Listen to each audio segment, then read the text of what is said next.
Hey everyone, my name's Kristen. Thanks for joining us. We're going to be painting today. We've got acrylics lined up over here. I'm going to start talking about our materials and just get right into it. If anybody has any questions, I can see the stream, so just shoot me a question and I'll try to do my best to answer it for you. So first we're going to talk about our brushes. Oh, first we'll talk about the canvas. This is just a regular flat canvas. It's not framed or anything. You can paint on anything that you have permission to paint on. It doesn't have to be canvas, doesn't have to be artistic paper. It could just be computer paper. Whatever you have access to is fine. Acrylics are really forgiving as far as that goes. So here's some brushes. You can work with what you got, of course, as usual, but I'll just go over a few of my favorites.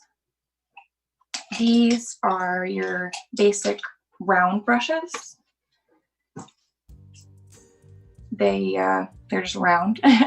These are great for thin lines. You can press down a little harder and do thicker lines. You can load a lot of paint into these, so they're great for watering down your paint and dragging out the lines really well. You can double load colors into these and do, well, we'll talk about that more later when you put 2 colors into your brush at once, so that in a single stroke you can lay down 2 colors. And having a few different sizes of each kind of brush is helpful, but isn't necessary. So I have a few different sizes of that. Then we also have these rounded but flat filbert brushes. And these are great for, similar to the round brush, they have this rounded edge, so you can do crisp rounded lines, but they're also flattened. So you can turn it up on its side and do thinner lines. So those are your 2 most basic helpful brushes to have. I have a few different sizes of that as well, but also have these like long bristled brushes are really great for doing lines and for filling in smaller sections that you don't want to mess up with your larger brushes. And then we have some square brushes, which just has, comes to a square tip and they're flat. These are great for hard edges and filling in corners where you might not be able to reach as well with a round brush. And this is a chisel tip brush. That's great for, even better for reaching into corners and dragging out lines, filling in spaces, whatever you need that to do. I also have a few of these knives that I use to blend the paint. You can just use a brush or a spoon, anything you have available. As long as you have permission to put paint on it and you don't mind washing it off later, then you can use it. All right, so let's talk about our paint. I'm just going to be sticking to primary colors today so that it's really easy for everyone to join in, and you can make any color from your primary colors. I also have this color wheel just in case I need to exemplify how adding a certain tone or adding white to a color would affect it. These are just really helpful to have in general because you can, there's just lots of information on there. But the most important paint to have is probably your white paint. If you have anything, just white and like one other color is enough to do an entire composition with. But the white is important for highlighting and for lightening your tones. You can use black paint.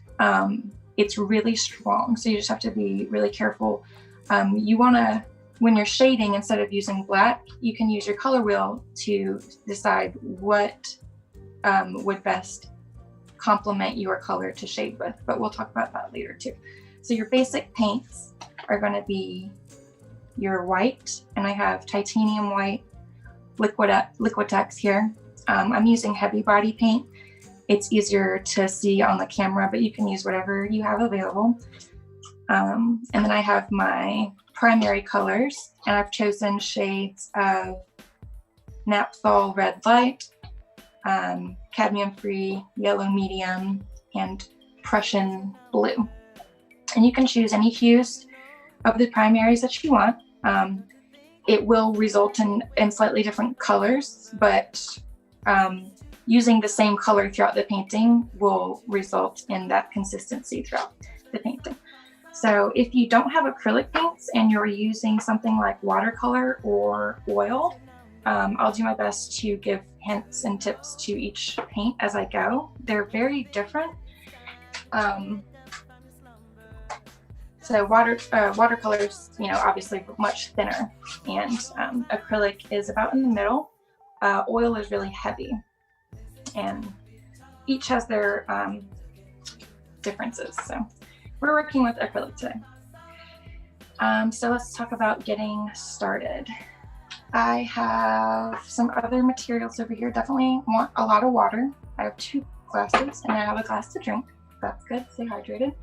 I have some rags. These are slightly damp, so I can wipe off my brushes, or if I just need to clean something off, I can. And then I have these palettes. I'm gonna be blending on this palette a lot, and I like this because it holds your paints for you, and you can put a lid on it so it doesn't dry out if you don't finish that day. I got all of this at, I think, AC Moore or something, for just a few bucks if y'all want some yourself. Let's see what else. So I did say that you needed a pencil and eraser for the class, but we're gonna skip over that part. And instead of drawing our picture, we're just going to underpaint it. So I'm gonna start talking about that. Underpainting, or specifically tonal underpainting, is when you paint with one color underneath the rest of your picture, and you kind of lay out the bones for what you want to do. It adds depth to your work. You want to think of it kind of as like the foundation of a house, or bass and rhythm, as opposed to the rest of a composition. It just sets up what the rest of the work is going to look like. So you want to choose a color that goes with your theme. And this time around, we're going to be doing fall plants or autumn plants. So we're going to be using a lot of oranges, yellows, reds, things like that. I'm going to tonal underpaint with yellow because I don't think that's going to be disruptive to the rest of my painting as I add colors over top of it. And that's something you want to think about when choosing a color to underpaint with, because it will affect the rest of your painting. So I'm going to pull out my big round brush and pull out some yellow. And I just pull my paint from these little containers, but you can just put it straight onto your palette. And your palette can be anything from a fast food container that was going to get thrown away to an actual meant to be a palette. And there's no shame in just using whatever you can get your hands on. So I'm going to water down the yellow pretty well because we want it to be a really thin layer of paint. Acrylic takes water really well. Just want to make sure that you work your brush into it and get it nice and thin. And that way when we go to add colors on top, it'll hopefully be dry by then. Okay, so got some nice thinned out yellow here. I'm gonna load my brush pretty well, but not so much that it's like dripping. You just want it to be pretty well loaded. So I'm gonna look at my thing. Let's see how we're gonna frame it. When you're framing your plants or your picture, whatever, still life, be creative. You can do whatever you like. I'm gonna put mine pretty centered today just so that we can get the full spectrum of, or get the full angle of the plants that we're painting. And actually wipe off just a little bit because it's a little bit wet. So, all right, let's start. And in the middle, I'm gonna have a pumpkin. So we're gonna just kind of scoop, draw the bare bones of our pumpkin by bringing these lines up from a central middle lower point.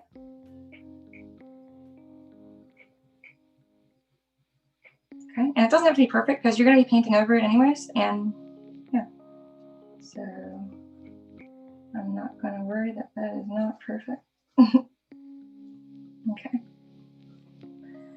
and I'm going to pick up a little bit more paint. Make sure you're getting the super watered down stuff. I'm going to just a little bit dab it, and I'm going to put a flower here. And to denote where I'm putting some flowers, I'm just going to draw little circles. And that's going to be the middle of the flower. Another flower here. I'm going to tilt my circles a little bit so they're kind of more like ovals. And that will, yay, Noah, hydration. I just saw that. Drink your water, folks. But let's see. So we're gonna do some oval shapes to denote the center of our flowers. I'm gonna put another little one like right here. That's a lot of yellow. So I'm gonna take some off, spread it around. Okay, doesn't have to be perfect again because this is just helping your eye visualize the whole thing. Let's see. We're also gonna put in some little stocky things here. Those are going to be like little pieces of hay and stuff later. I'm just drawing them now to frame. And tonal underpainting, not only does it help you kind of tie your whole painting together with the same undertone, but it helps you frame and make sure that everything is where you want it to be. I'll put a little dot here for a flower, here, here. And we're also going to do some like leaves. So for the leaves, I'm just going to underpaint like where the veins are going to be so that I'm not intruding on too much of the rest of the painting. Oops, okay. Okay, so those are just some little veins where our leaf's going to be. Flower spots. I might put in some more flowers behind, but these are going to be my main like center ones. Put that right here. Maybe also, yeah. All right, so you can do whatever you want. I'm just kind of pulling this out of my imagination and running with it. So, okay, we're gonna rinse off our brush really well. I have 2 glasses of water because I like to do a primary rinse and a secondary rinse. And that's just so you're not carrying your colors over. But sometimes it's a good thing. You can get a nice uniform look when you let your colors blend. Okay, so got a little bit of underpainting done. And this is just the bare bones. I'm going to probably be doing some more underpainting as I actually start on my flowers and stuff. But this is just the bare bones, like to frame it. And since I have my yellow out, I'm going to start on a sunflower first. And I'm going to make this big guy right here, my sunflower. So I have my round brush still. And I'm going to mix a little bit more of that acrylic yellow into my watery yellow. So it's a little bit thicker than I had the underpainting paint. I'm going to load my brush pretty well.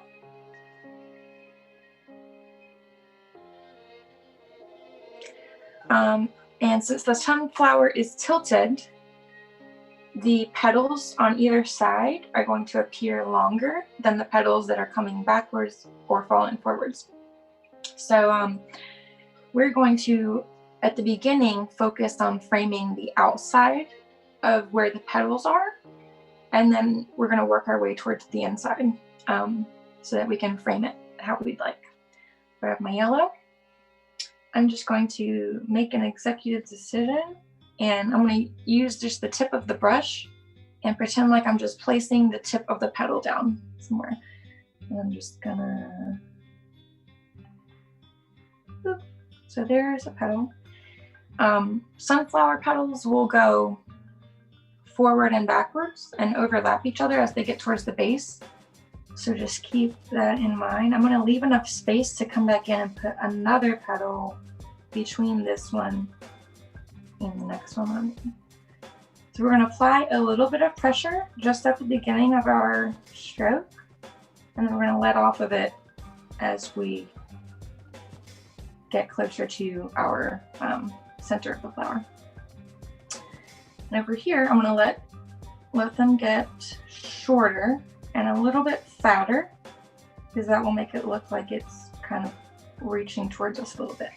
And as I go across the middle, I'm going to start pulling them back the other way towards the center of the flower.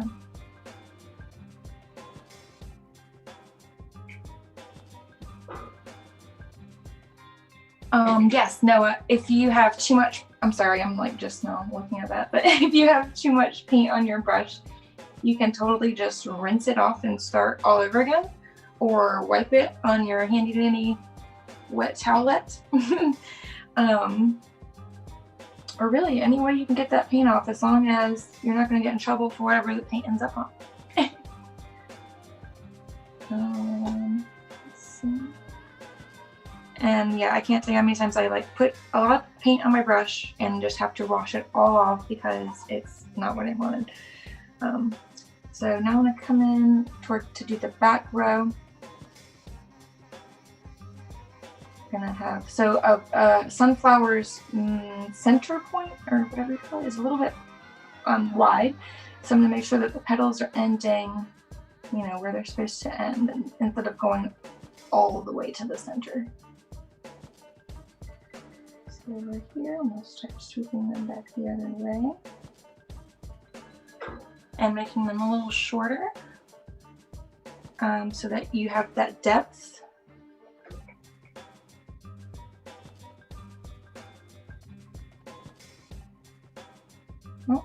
Went a little too far in with that one, but it's okay. Cool, so I'm gonna redo this little circle so I know where my inside is. Cool, there is the beginning of our sunflower. Now, I'm gonna pick up that same paint. I'm gonna come in and I'm gonna start adding, let's see, actually, I'm gonna go ahead and put some red in on my palette, which for me is just putting red in this little container. And you never really need as much paint as you think you do. So keep that in mind. Unless you are using a lighter color and you are trying to go over a darker color, then I wouldn't even bother watering it down. I would just use it straight out of the tube. So now that I'm going to be adding in a different layer of petals, I'm going to pull a little bit of red. I'm going to add it to my yellow on one side. So I still have this pile of yellow over here that I'm working with. I'm going to pull more yellow into it. I'll make this nice like orange color. Like a really light orange. And then here's where I'm coming in with Noah's question. I have all this paint on my brush that I like I don't need that. So I'm gonna try to get as much as I can off on my palette, of course, because I just mixed that. I'm gonna keep it. And I'm just gonna give my brush a really, really good rinse and just kind of push the bristles against the bottom of my jar. And this is also why a good secondary rinse cup is helpful, because the water will get really dirty and you don't want to pick up those colors either. So now I have this nice clean brush, and I'm going to load my, I need more yellow paint. So I'm going to make some more watered down yellow. And I'm going to load my brush with that yellow. Kind of like roll it around and smoosh it. And then I'm going to just barely, ever so gently, tip the very tip of my paintbrush into that light orange. Just like ever so gently. You want to make sure it's on there, but it doesn't have to be a huge amount because this is just to add some depth. So I'm going to come in between these others that I already drew, and I'm not going to pull it all the way to the center, but I'm going to pull it to the edge of the flower. Okay, it was a little more orange than I wanted, but as you use the brush, the orange will pull off, and you can always paint back over it. So we're going to go between those that we just painted.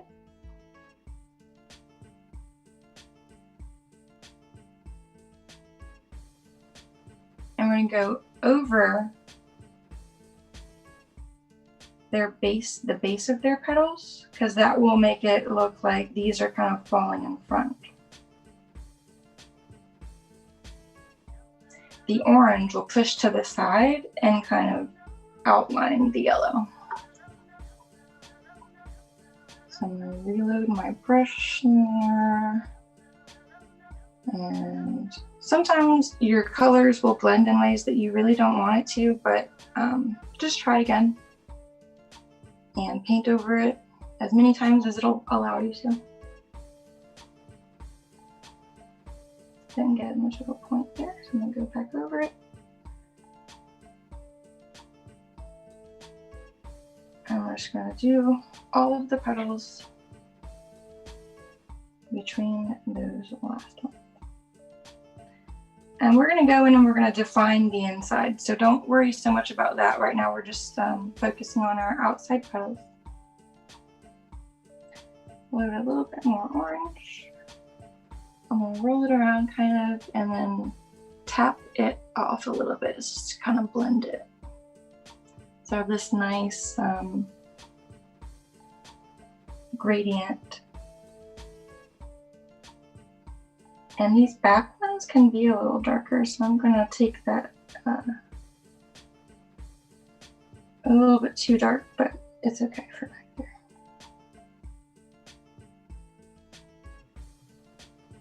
Okay, so now we have some, composition there. It's got some depth because we're using multiple colors. So I'm going to rinse my brush off really good. Yay, secondary rinse cup. All right, so now I'm gonna grab a smaller brush and I'm gonna do like a small round brush. Because I'm gonna start going around this inside edge here to define the other side of our petals. And with that, I'm just going to go ahead and stick with this orange since we have it and since it's fine. So we're going to get a little bit on our brush. And I like to pull the brush away from the paint as I'm loading it because it helps bring it to a nice crisp finish or shape at the end. You're not just like, just have a clump of paint on there. You want it to be the shape of the brush essentially, or else, you can do whatever you want, but if you're trying to use the brush for the shape that it's intended, you want to pull away and load it so that it ends up about the same shape. So I'm going to very gently, not very aggressively, come in here and define the edge of my sunflower. So it's, or the inside of the sunflower. Sunflowers have that big round center. So I'm gonna bring it out a little bit, and I'm just gonna dot, dot, dot, dot, dot, because if I don't like it, I can change it. So I just drew like a kind of a polka dotted little mound there. And now I'm gonna poke it out my way around the other side.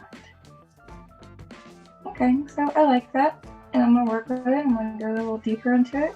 I'm gonna start adding more definitive strokes, and I'm gonna start pulling that orange that I left on the outside of those top petals in towards the center of the flower to start defining those inside petals.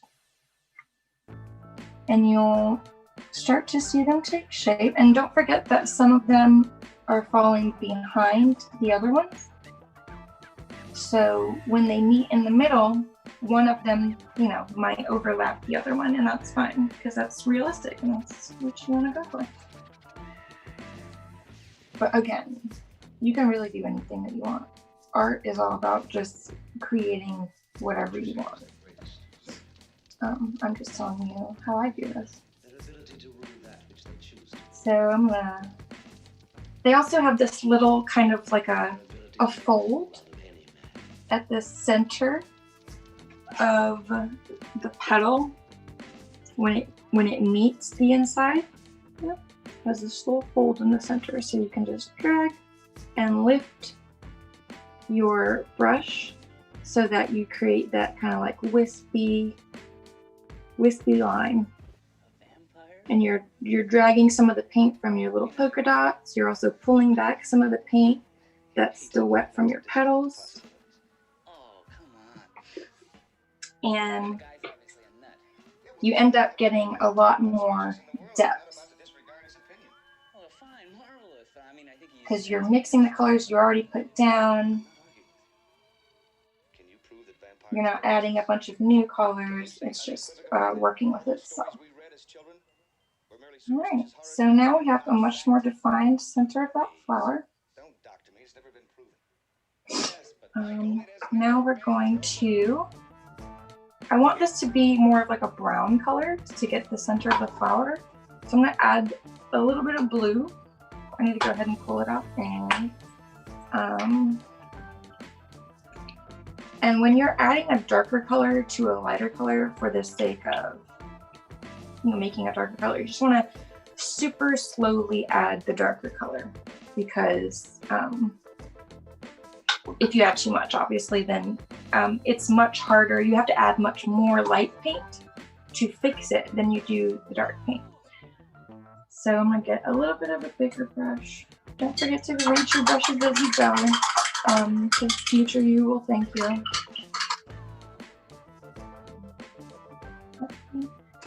All right, so I'm gonna get a square brush, because this will help me pull from that edge really well, without adding too many like round shapes, and it'll, you know, differentiate the middle from the petals. Add a tiny little blue, and I'm going to pull a little bit from this orange and just kind of slap it down into the orange, and it makes this kind of like, you know, naturey, like green. A little bit more blue because I want it to be a little darker. So it's almost like a brownish green. And that's great. Maybe just a little more yellow. If you have like brown paint and you don't want to just mix your own colors, that's totally fine too. You can just pull out some brown paint right now and blow past me. So I'm gonna go ahead and very carefully fill in the inside of our sunflower with this new amazing color. I'm gonna push up against where I put the inside of the petals, but I'm not gonna overlap it quite yet. I'm gonna come back with a smaller brush and add in some dimension there.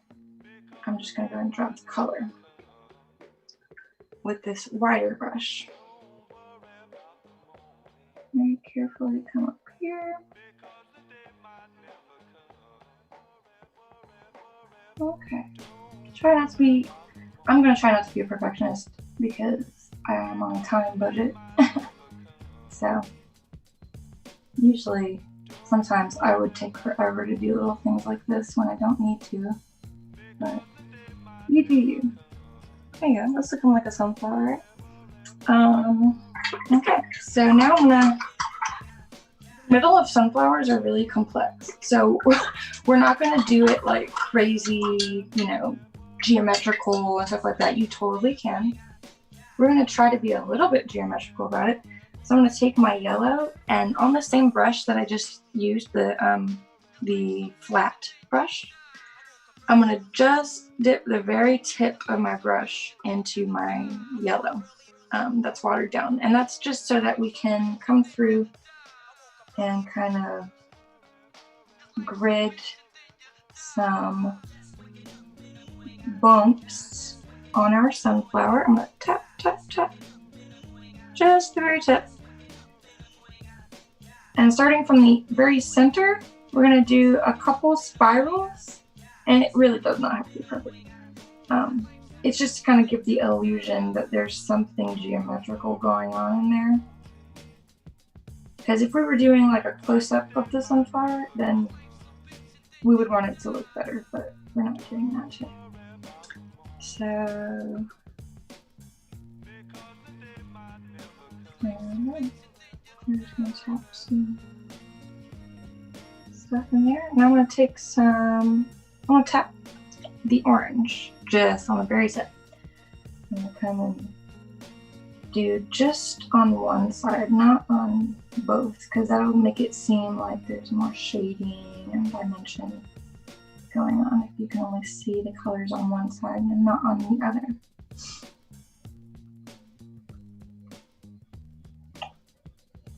Okay, now I'm going to also take my blue, just straight up blue. I'm going to slap it around some to load my brush. I'm going to water it down because that's just a good idea. And it's blended with what I had on my brush already, which is fine. I'm going to pull it so that my brush is flat again. And I kind of go back and forth between both sides to make sure both sides are loaded. That's just helpful. And I'm going to come and do a darker underline. Or not underline, but kind of like a, you know, just a darker shadowy area along the edge, and kind of just tap it upwards towards the center of the flower. And that's really just to get that defining darker color right there. And tap it around just to get some more dimension, texture. I'm even going to take another tiny little brush and get some of my dark blue.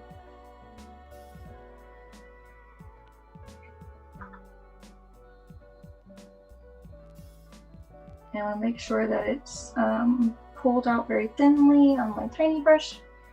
And I'm just going to go in and I'm going to put, you can use like dotting, almost like as if you are shading with drawing, like a pencil or a marker.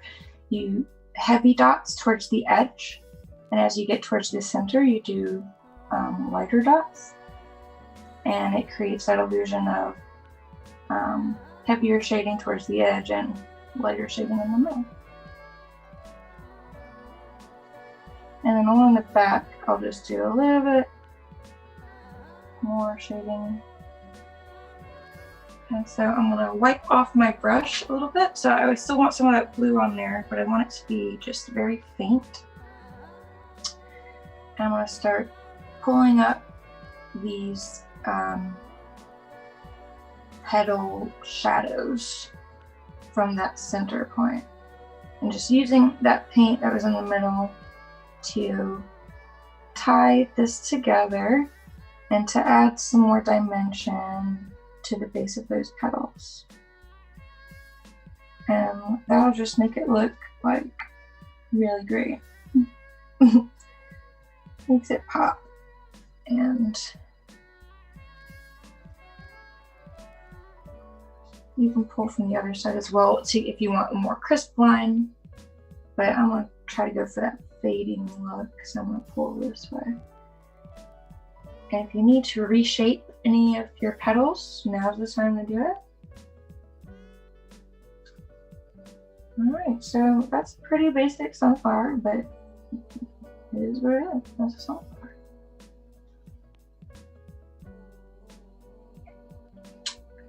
And we're gonna come back and add more details as we go, especially with the white, because I didn't use any white here yet. But we're gonna do some bare bones of each of our flowers first, and I'm gonna come back and I'm gonna put some white on my palette though, just so I have it.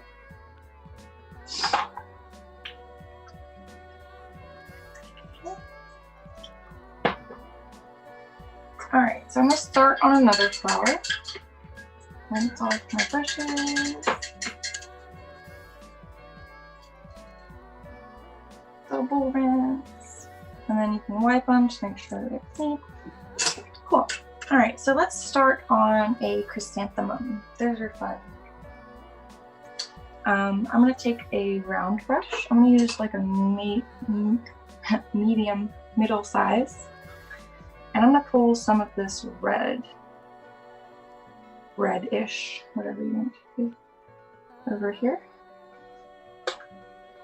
I'll water it down really good by tapping my brush into it, getting it wet, and then coming right back over and tapping my brush in that puddle. And I put it beside my white because I'm going to be blending it with the white. I'm going to be a little bit careful about what you put beside the whites. So now I have this loaded brush. It's pretty watered down. Yeah, just plain red. I'm going to start on a chrysanthemum. I'm going to make this one right here. Let's see. So again, this is our central point. So all the petals are going to be pulling inward. And unlike a sunflower, chrysanthemums, you can't really see the inside of their, you can sometimes. So actually I'm gonna keep that brush loaded, but I am gonna put just a plain blue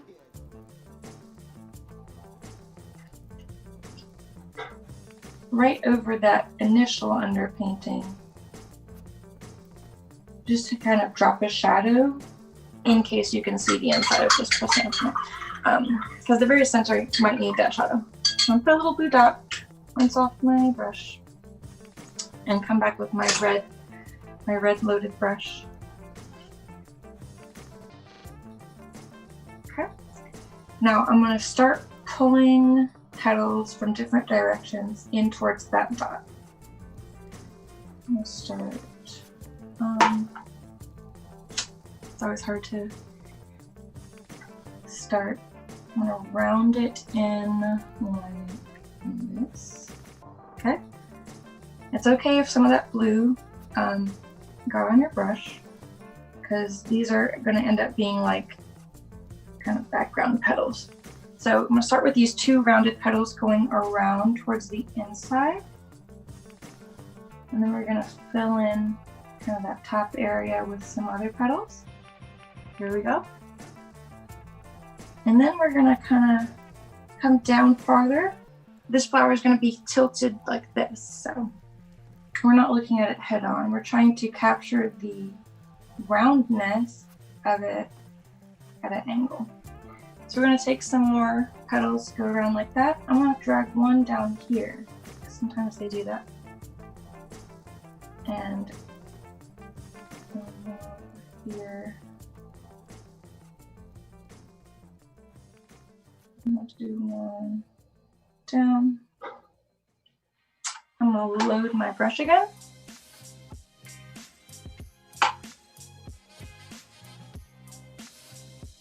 And let's see.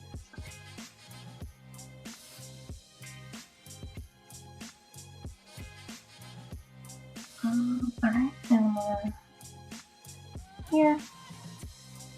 do some more of these coming in this way. And we're always pulling towards this central point, keeping in mind where the flower is tilted. Make this one go like that. And you can be creative. It doesn't have to be exactly how I'm doing it. Chrysanthemums especially can flare out at varying levels, so you can go whichever way you want to. And you can just use the empty spaces that you leave to fill in new petals. So this is a bare bones of our flower. We are going to move this for 1 second. Okay. We're gonna mix a new tone. I'm gonna add some white, and I'm gonna come into that watered down red. I'm gonna make kind of like a pink color. I'm going to turn my brush as I'm patting it into the pink. So I'm making sure that my whole round brush is loaded and ready to be used at any angle. So I have some pink on my brush. I'm going to come back over top of some of these petals to redefine them, or to add kind of like a shadow or a highlight. Okay, like that. And when you're doing a second wash, which is painting over something you've already painted down, you might have to reload your brush more often because you are painting over top of what you've already painted. So, and also because sometimes you'll pull paint up from what you've already painted, and you don't always want to do that. You don't always want to change the color that you're working with. So I'm just adding some highlighted areas to a few of those petals. And now I'm going to load my brush again. I'm going to take my brush and I'm going to barely dip it down into the white. And I'm going to roll it around in the white to get it nice and blended. Actually, first we should grab a new brush and water down some white. That's a good idea. So you can just pull some white over to the side and add some of your clean water to make it nice and thin. If you have paint thinner, that's also awesome, but water works just as well, and it's free. Cool, so we have that watered down white. I'm gonna rinse my brush off so it's ready if I need it again. And I'm gonna reload some of that pink. I'm gonna roll my brush around in that watered down white, just the tip. So I'm dual loading my brush with that pink and that really watered down white. Now I'm going to start adding some more dimensional petals. So the super white ones are going to fall towards the center of the flower. So we're going to reframe this middle part with some more petals like this inside the other ones we already did. Oh, wait, I actually want to go over here. So load some more pink, and if you need to mix some more, that's fine. Roll around the tip in the watered down white. So you have two colors on your brush. And then come in and choose another. I'm going to go ahead and fill in the center point. Roll around some more white. And then I'm going to overlap. The white on the tip will help you overlap over some of the centers and bottoms of these farther back petals. The first petals that you put down are going to want to be the background petals, and then you're building forward because the paint's piling on top of what you had behind it. So I'm going to put another petal here. And it's always also great to have reference pictures of the flowers that you're painting. So we don't have reference pictures here, but And this is what a chrysanthemum looks like. I'm going to take some heavy white. I'm going to add some super distinctive tiny petals in the middle. And then we're going to wrap around with our double loaded petals. So a little bit of white on top of the pink, some more. I'm going to throw in just maybe a couple this way, just to give a little bit more dimension there.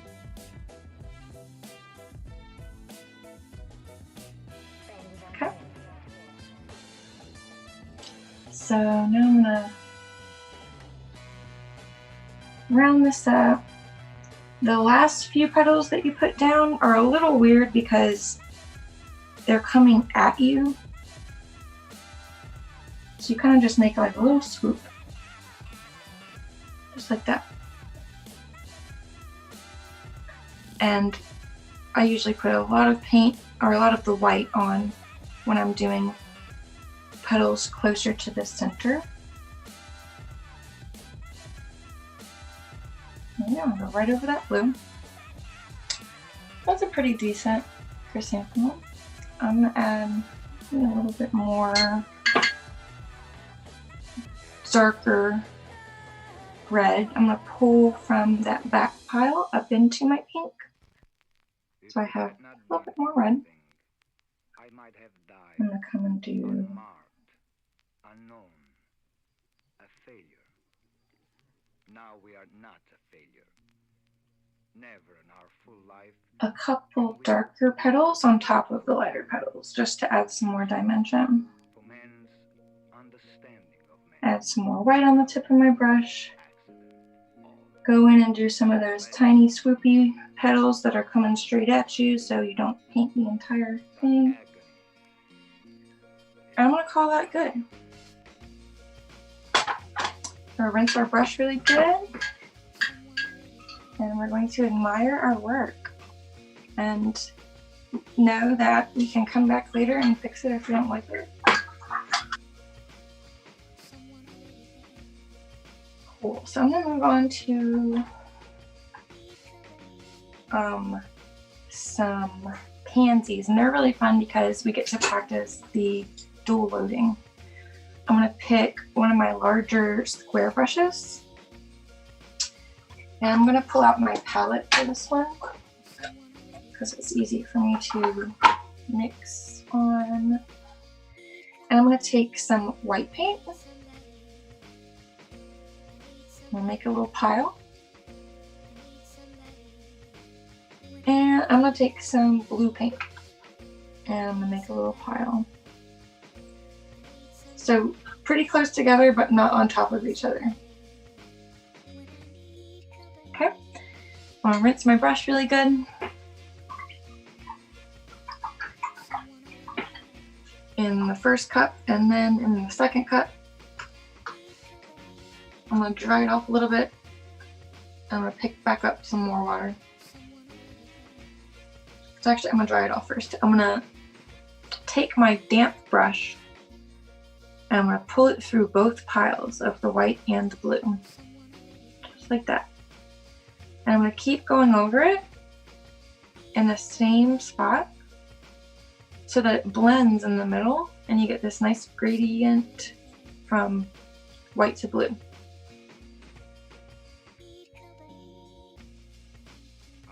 Okay. Now if you turn your brush over the other way, make sure that you're doing it in a way that the color ends up on the same side as it is on the other side of the brush. And it is good to load both sides sometimes because you want to be able to use both sides of the brush in order to get as much painted as you can on the brush and get to drag it out longer on the paper. All right, so I'm gonna add some more blue to this side because I added some water and watered it down a bit much. So now I have this on my palette. I'm gonna rinse my brush really well because there's a lot of paint on there that I don't need. Second rinse and tap my brush dry on my red. Okay, so now I'm gonna pick up some of this and show you how to paint a dual loaded brush with a dual loaded brush. Okay, here we go. All right, so I got my color. Cool. Now you have a little bit of each color on each side of the brush. All right, so see if I can remember what a pansy looks like. I'm going to use these little dots here for where I wanted my littler flowers. So a pansy has 4 small petals underneath and then 1 big one that is kind of heart-shaped. So I'm going to start over here since this paint is still wet. And I'm going to try to lift this up a little bit so y'all can see. So the blue, you want it to be on the outside from the center of your flower. And you're going to start your line. And I'm just going to push and wave my way through the shape of that top petal.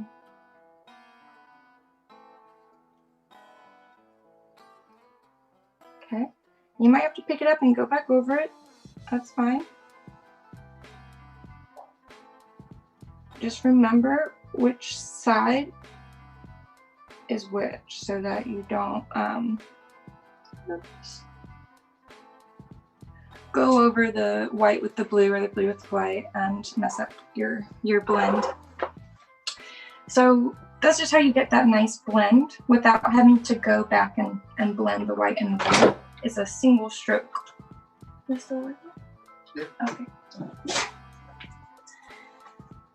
All right, and pull some more of this out to blend.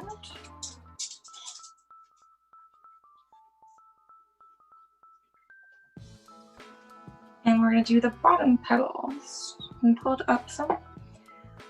You want to make sure the blue is on the outside of the petal. And we're going to do a little boop, petal. I'm going to pick up some more paint to make sure that we have enough. I'll do it again. And I'm going to let the blue from this bottom petal overlap the white from that last petal.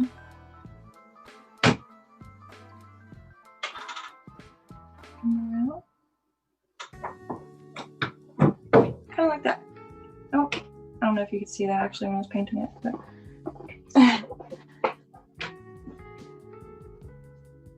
all right, I'm gonna load up my brush again. Oh, thanks, Noah. I'm gonna put another little petal down. Scoop.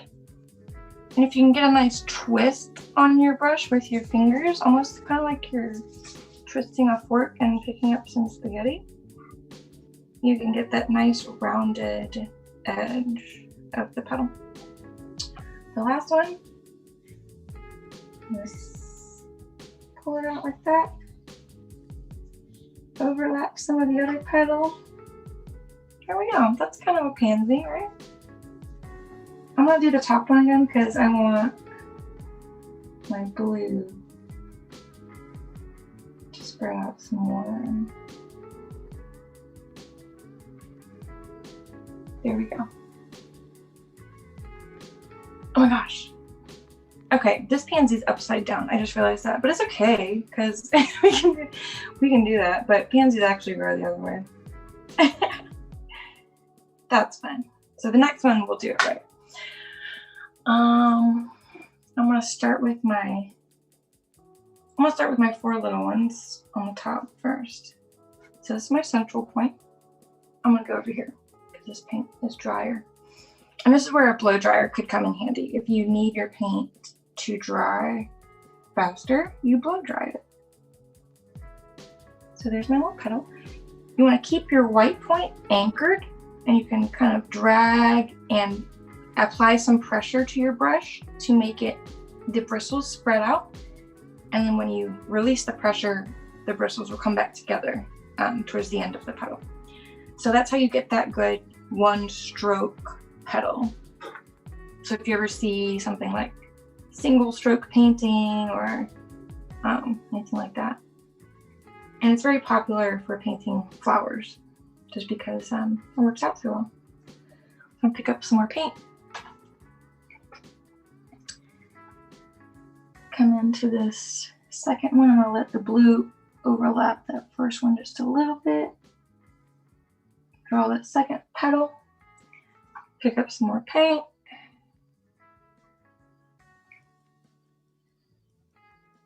Come out for, let that blue overlap over the middle of that first petal. Oops. And sometimes you just won't have enough paint on your brush, and that's okay, because you can just go over it. Oh, I see what I did. I did the wrong thing. So I'm gonna rinse off my brush and we're gonna fix it. I'm gonna do a double rinse. I'm gonna dry my brush really well.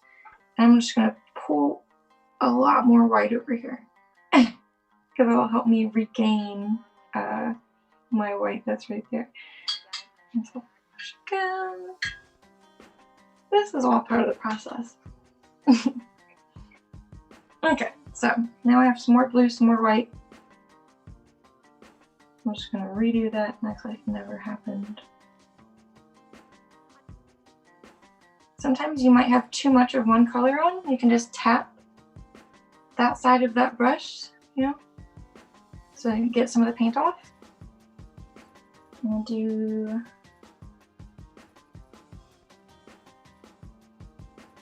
boop, pansy.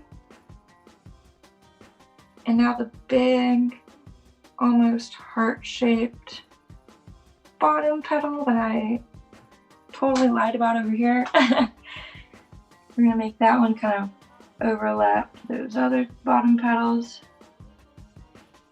And we're gonna wave it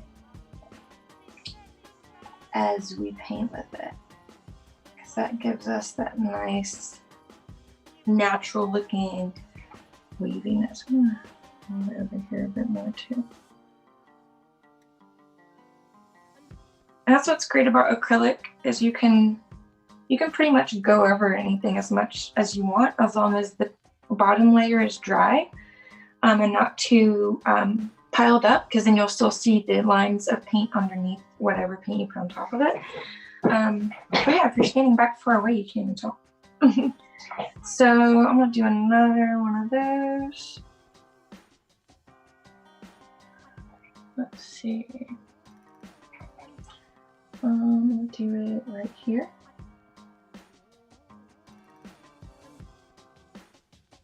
One petal.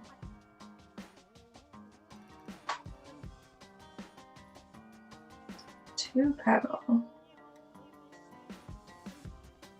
Pick up some more paint right in the middle of your blend pile.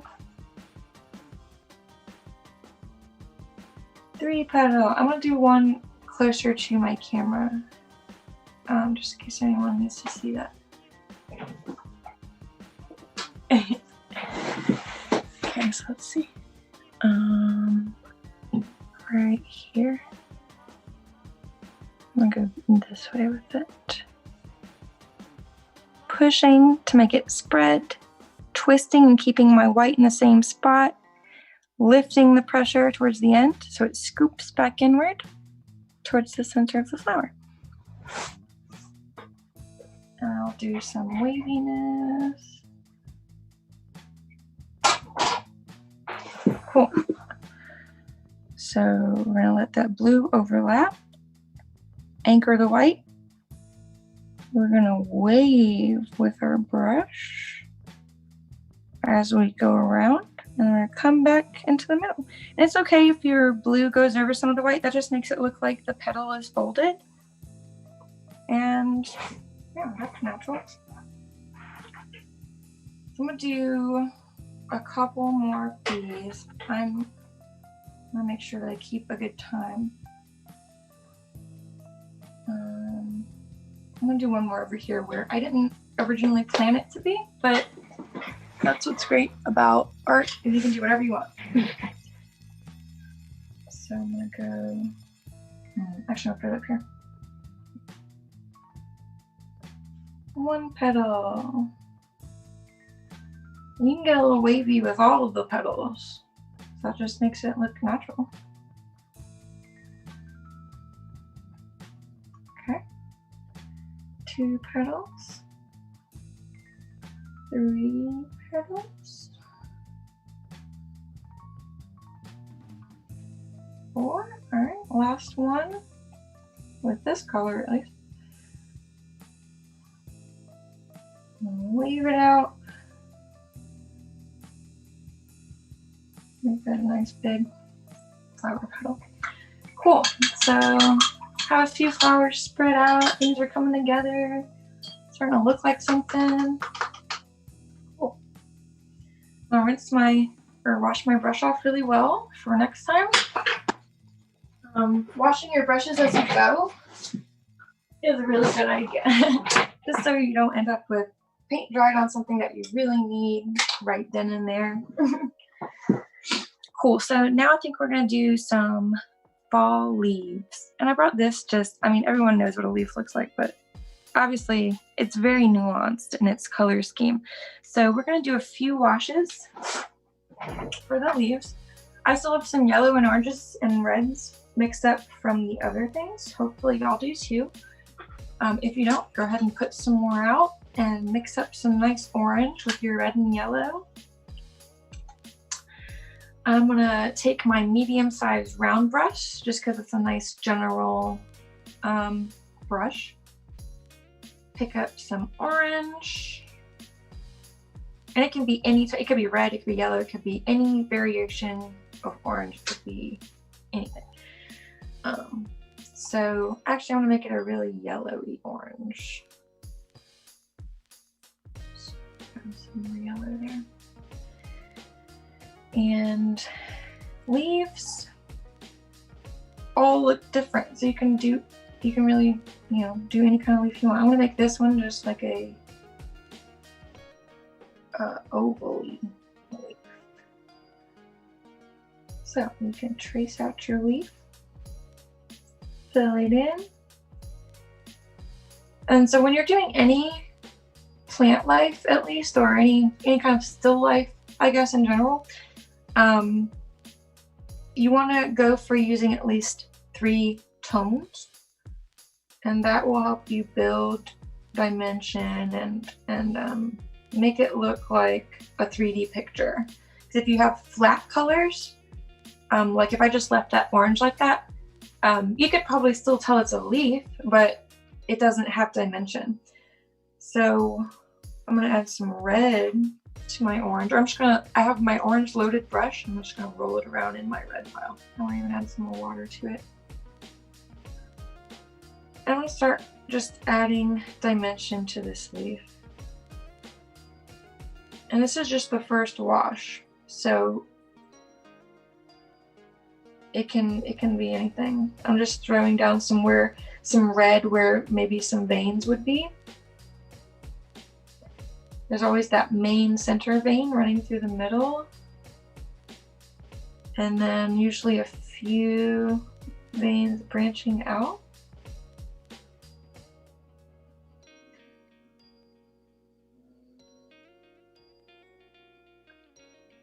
Okay, so it's just some dimension. Sorry. Pick up some yellow. I'm gonna take it along the middle of the leaf to kind of make it look like there's a comes upward right there and then sinks down back. As long as you're using variants of dead leaf colors, you can really do anything. If you want to do a dead leaf, you can also do this with greens and make them living. So with fall leaves, they usually have like something wrong with them. So I'm just gonna kind of splotch some red around in there. And yeah, I'm gonna add a bunch of yellow at the very end just to make it interesting. And we're going to come back through after this paint has dried a little bit to add some more detail. So this is just your first wash. Now I'm going to come and put another leaf over here. I'll make this one like a different shape. So some leaves are like starry shaped almost. Some leaves are just round. I want to make this leaf like that. So you can just take your brush and put it where you want it, put pressure on it and spread those bristles out, and then lift. And you can do a lot of things in just one stroke. I'm gonna come right up to the edge of that pansy and outline it. That's what this really good round brush. Line that up some. All right, so we have another little beginning of a leaf over there.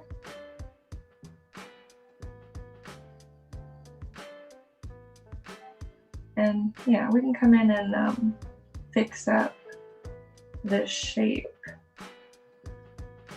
on our second wash. But there's a leaf. I want to make a super yellow leaf.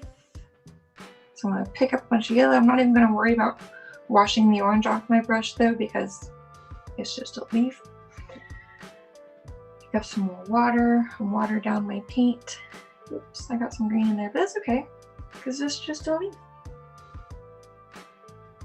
Put this other leaf right here. Be careful when you're painting around work that you've already put down. Sometimes with acrylic, I mean, you can definitely just paint over things. Some people like to work from the background to the foreground, so they can just paint right over the background and add the foreground. I'm not doing that now just because it usually takes longer. You have to wait for the layers to dry. So I'm just painting between my work that I already did and making sure to do it carefully. And there's another leaf. We're just doing a super cute Halloween-y bouquet.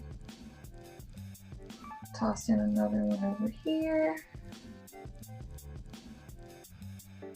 Outlining my sunflower. And remembering that even if it's not perfect, I'm gonna come back in later and clean things up.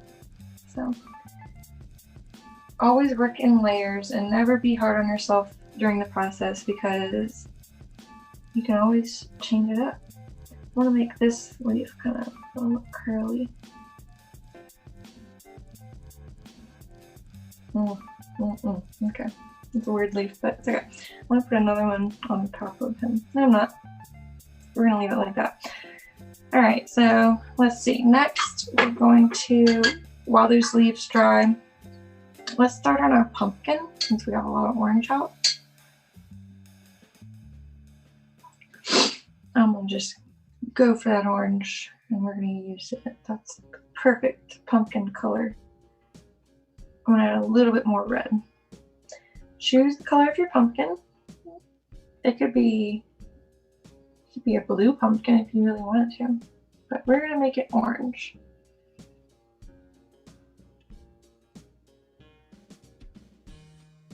Okay, and I'm gonna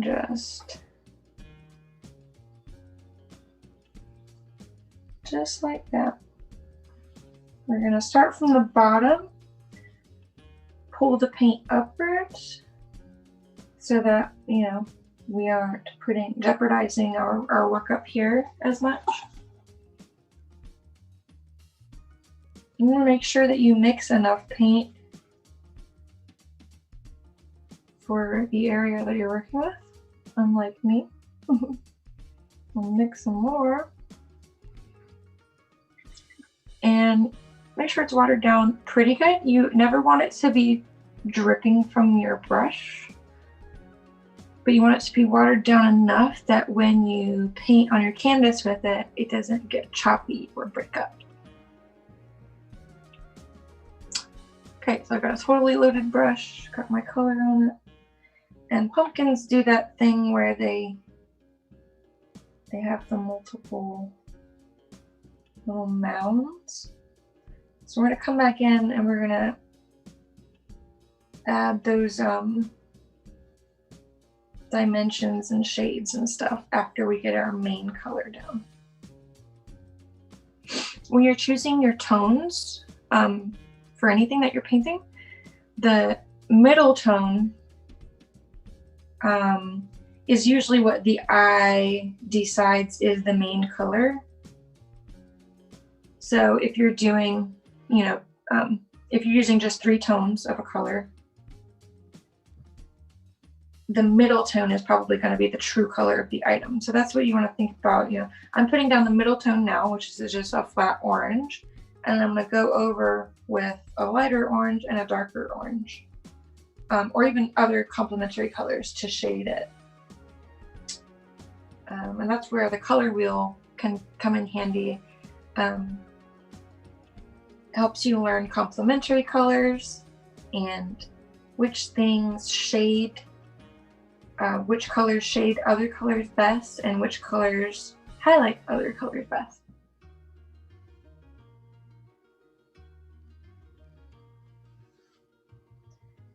Alright, so we're just gonna fill in this pumpkin area.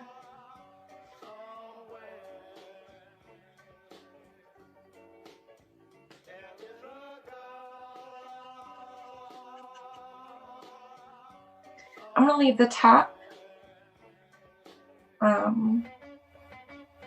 not as filled in and go back and fill it in as I finish up my flowers. I just wanted to get this layer down. And we're gonna also add some things over this, so we're not gonna worry too much about the edge. I'll check my time.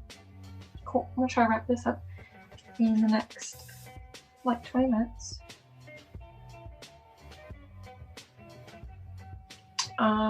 Cool.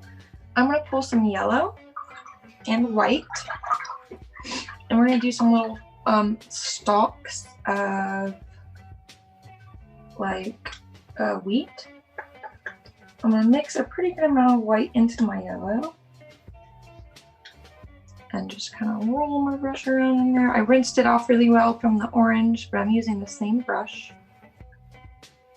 So I'm gonna make a really light yellow.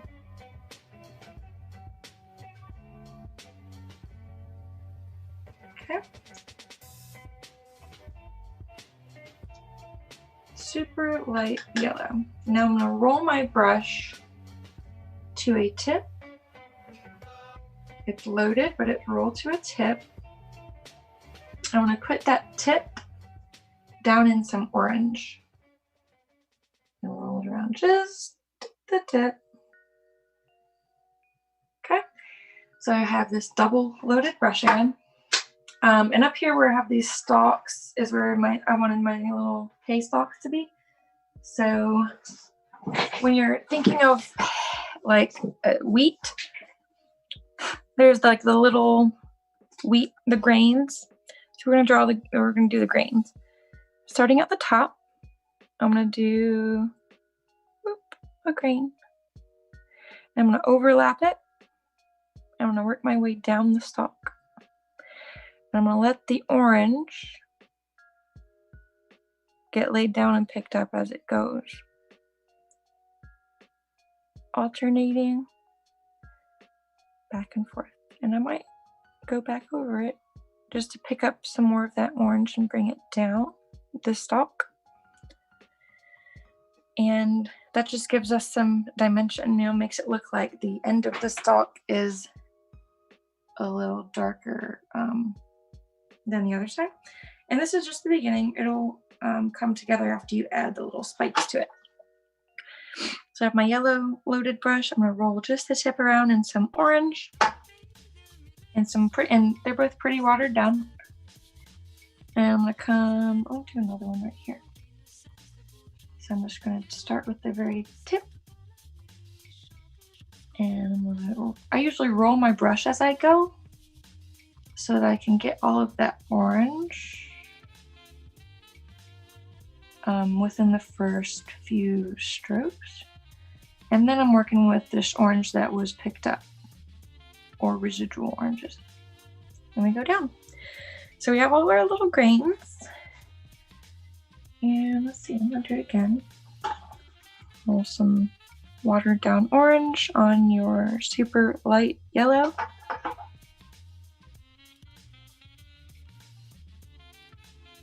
And I'm gonna put some right here. Yep, okay, I'm gonna roll my yellow some more.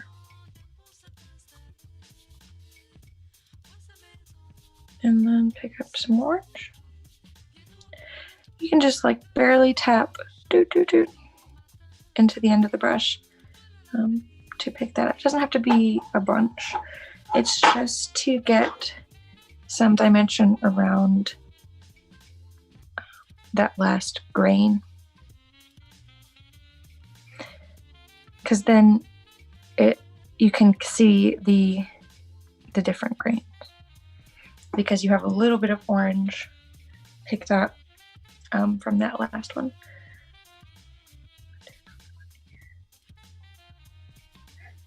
All right, so that is the magic of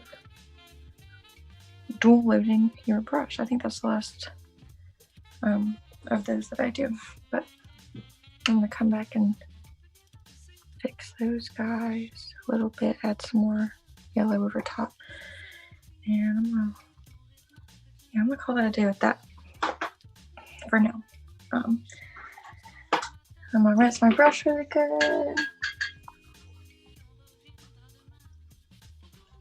I'm gonna come in for my super thin tipped brush. I'm gonna get it really wet and pick up some of this like brown color that I had before, or you can make some more. Just like mixing all of the colors together. Classy, right? That's all you gotta do. So mix all the colors together. And it turned into this kind of like green, but that's fine. I'm gonna water it down a lot. This is just gonna be kind of a great shadowy color for my detailing that I'm gonna do here. So where your wheat, between the little wheats, whatever you want to call it, there's going to be some spikes coming out. So we're just going to whoop.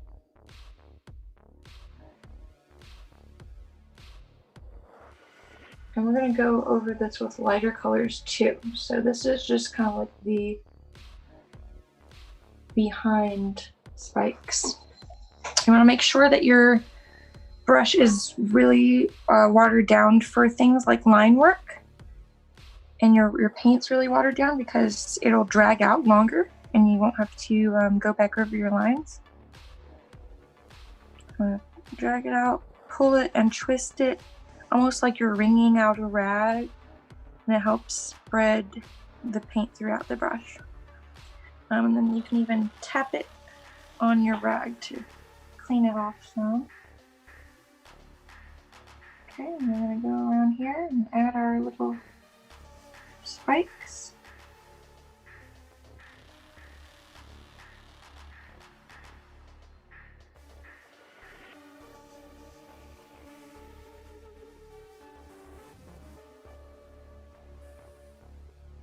And yeah, I didn't even have to pick up any more paint for those last few because it was so watered down.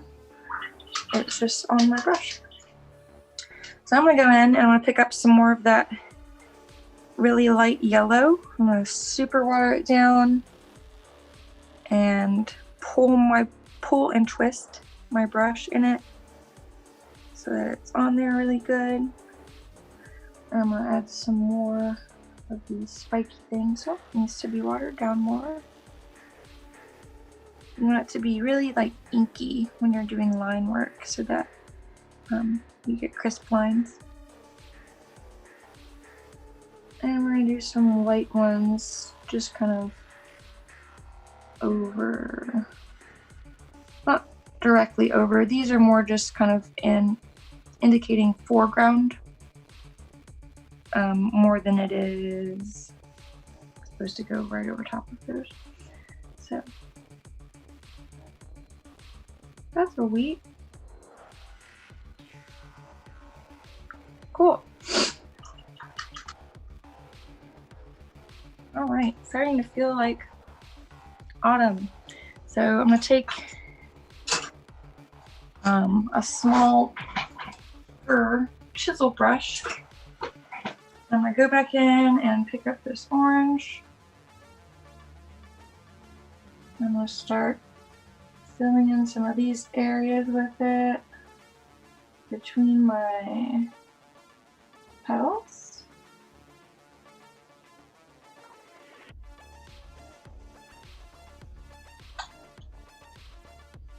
Mixing more orange, adding more water.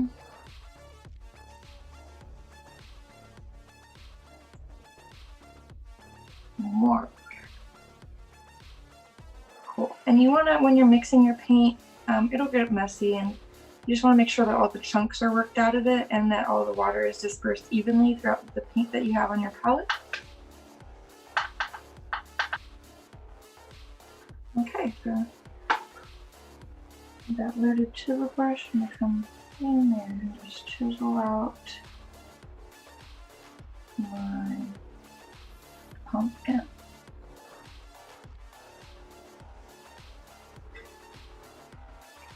But be careful again, because you don't want to mess up what you worked so hard on already.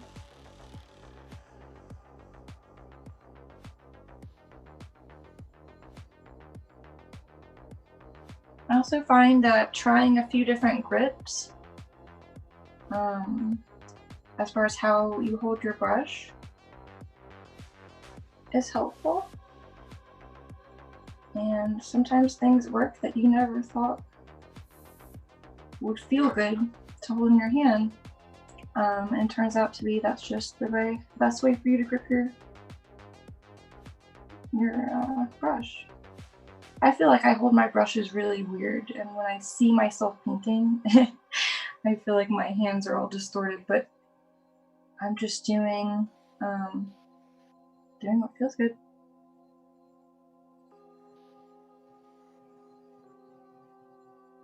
Okay, and I was hoping I'd get all of this done, but I am running out of time. So I'd love to just do a couple more little things to show you how you would wrap this up and make it more compositional, realistic looking, whatever you're going for.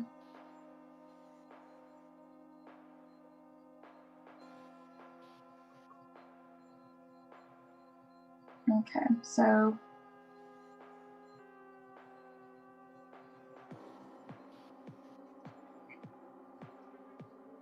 cool. Now what we would want to do eventually would be, okay, let's actually go back over and do some highlighting. I'm going to take my very tiny brush, whatever the smallest brush you have, get it very wet and pick up or like water down a pretty good amount of white paint.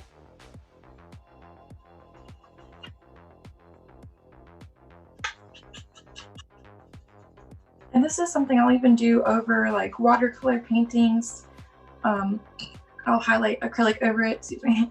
But you want to just water down the white a lot and then pull your brush out. And then you have here, this great little highlighting tool. You can go in and add layers of highlights and shadows. Now ideally, this would be dry.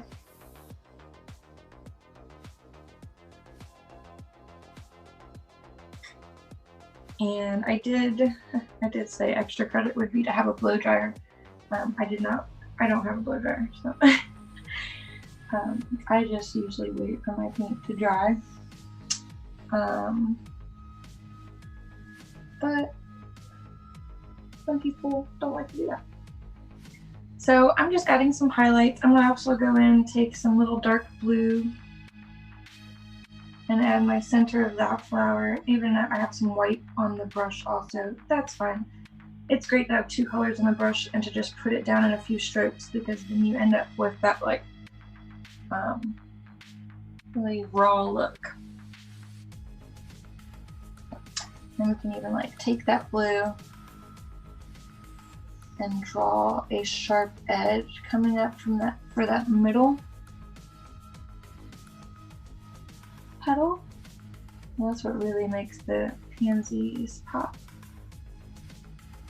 And then you can see kind of like that dimension. So just go with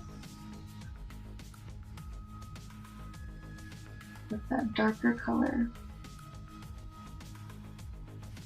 right from the middle.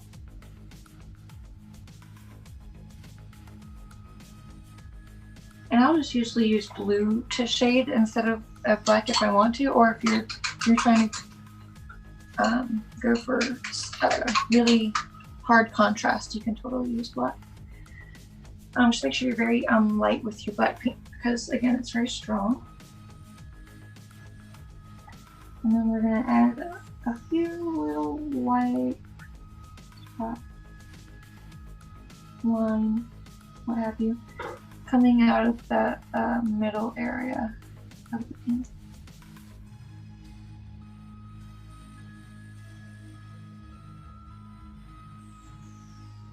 Okay.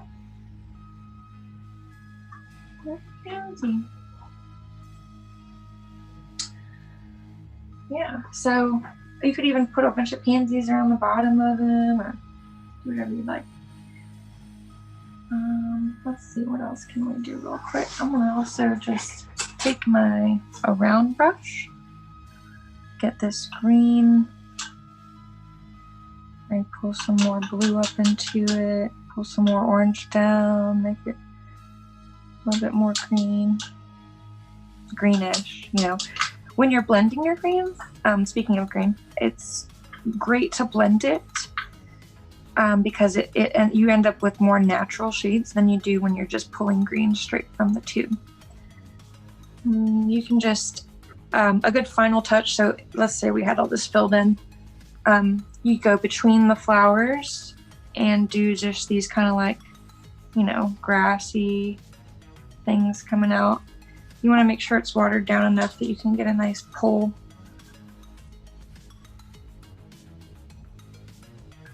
You know, just filling in our composition.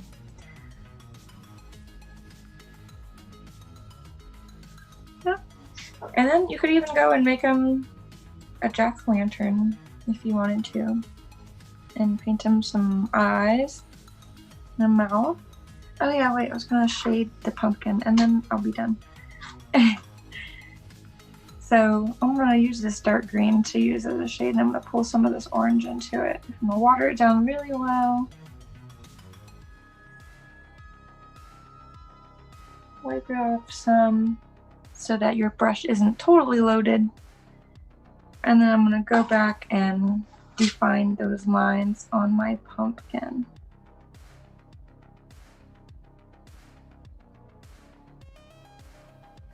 So this is where the varying shades comes in, or tones, and you want to remember to use at least 3 tones so you get that nice compositional look. You have your shadow, your true color, and then your highlights. So yeah, I hope y'all have enjoyed this painting class. I don't want to go over time, even though we didn't finish it, but as I just ruined everything. I hope that y'all got some good tips and tricks for painting, particularly flowers. We did a lot of petal work, but also just tips for painting anything that's still life. Hopefully next time we can do a different season, but did a lot of autumn things this time. And if anyone has any questions or anything, please feel free to drop them in the comments and I can send you a message or just get back to you whenever I can about it. I'd love to see your final pieces for whoever paints it along. Also would very appreciate any donations made to PLF for hosting these events. They are totally free, but we do appreciate donations to keep doing stuff like this. So yeah, I'm gonna wrap that up, but woo, painting! Thanks for joining, y'all.